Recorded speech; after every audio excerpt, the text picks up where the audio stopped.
Genesis, chapter 20. Abraham traveled from there toward the land of the south, and lived between Kadesh and Shur. He lived as a foreigner in Gerar. Abraham said about Sarah his wife, "She is my sister." Abimelech king of Gerar sent, and took Sarah. But God came to Abimelech in a dream of the night, and said to him, "Behold, you are a dead man, because of the woman whom you have taken, for she is a man's wife." Now Abimelech had not come near her. He said, "Lord, will you kill even a righteous nation? Didn't he tell me, she is my sister?" She, even she herself, said, "He is my brother.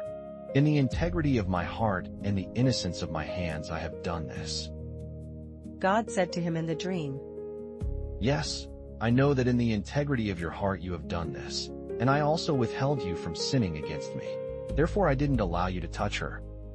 Now therefore, restore the man's wife. For he is a prophet, and he will pray for you, and you will live. If you don't restore her, know for sure that you will die, you and all who are yours." Abimelech rose early in the morning, and called all his servants, and told all these things in their ear. The men were very scared. Then Abimelech called Abraham, and said to him, "What have you done to us? How have I sinned against you, that you have brought on me and on my kingdom a great sin? You have done deeds to me that ought not to be done." Abimelech said to Abraham, "What did you see, that you have done this thing?"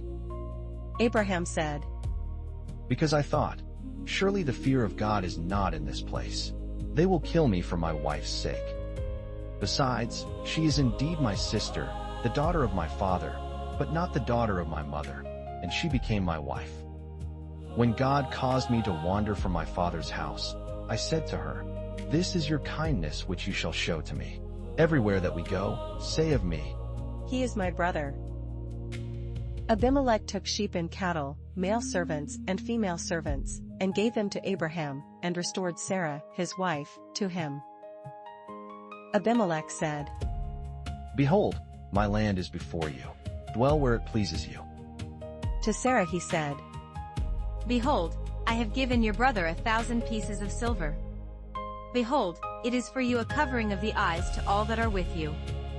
In front of all you are vindicated." Abraham prayed to God.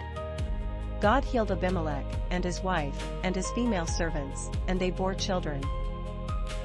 For Yahweh had closed up tight all the wombs of the house of Abimelech, because of Sarah, Abraham's wife.